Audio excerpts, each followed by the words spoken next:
Борбордогу номер 75 жалпы орто билим берүүчү мектеп лицейи жаңы окуу жылына толугу менен даяр. Быйыл балдарды жакшы жаңылык күтүп турат. Тагыраагы 8-11 класстын окуучулары сабактардан тышкары бош убактысында IT курстарын бекер окуй алышат.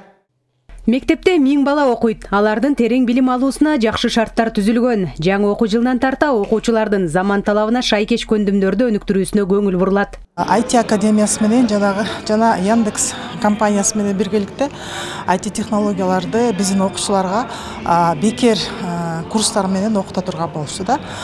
Бизде 2 чоң класс компьютер класстарыбыз бар. Бул багытты биз ошол жаңы программа кылып, жаңы проект кылып, мектепке да киргизип атабыз. Анткени азыркы күндүн замандын талабы ошол болуп атпайбы? Ал арада мектептерди компьютер, заманбап каражаттар менен жабдууланууда. Билим берүү жана илим министри 1,5 жылда өнөктөштөрдүн жана министрликтин колдоосу менен 24 000 компьютер билим уяларга таратылганын билдирди. Мугалимдер болсо кайра даярдоо курстарынан өттү. Быйыл 41 мугалим кайра даярдоо курстарынан өттү. Анын ичинен 133 мектептин директору чет жактан окуп келишти.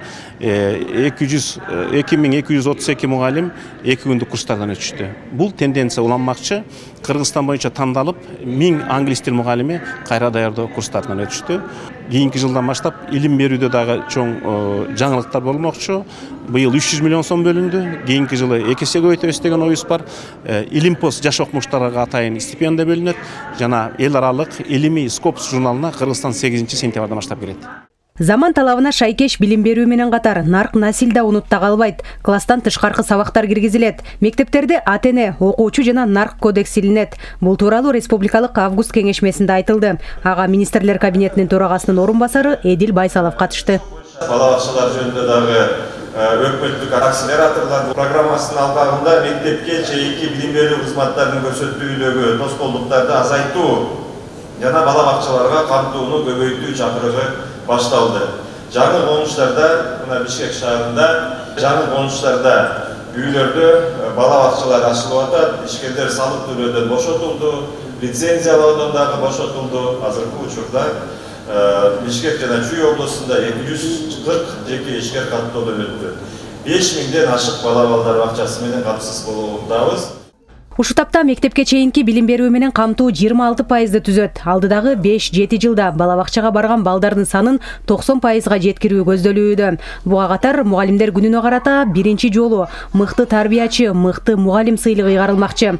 Быйыл мугалим болом деген 6400 абитуриенттин 3300-ü окуу жайларга кабыл алынган. Ал эми агрардык университетти жана анын колледждерин 1200дөн ашык бала тандаган.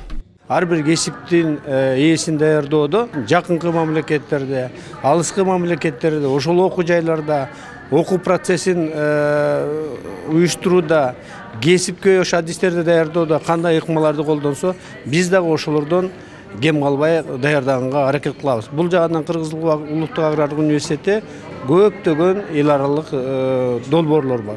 Эл аралык долбоор эмнени берет? Эл аралык долбоор сөзсүз түрдө жакшы лабораторияны берет.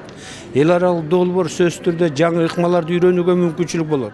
Билим берүүдөгү жетишкендиктер, өткөн жылдын жыйынтыгы, алдыга коюлган милдеттер республикалык август педагогикалык кеңешмесинде айтылды. Анын темасы санарип билим жана жашыл көндүмдөр деп аталган. Жазгүл Сейдахматова, Бекзат Машрапов, ЛТР, Бишкек.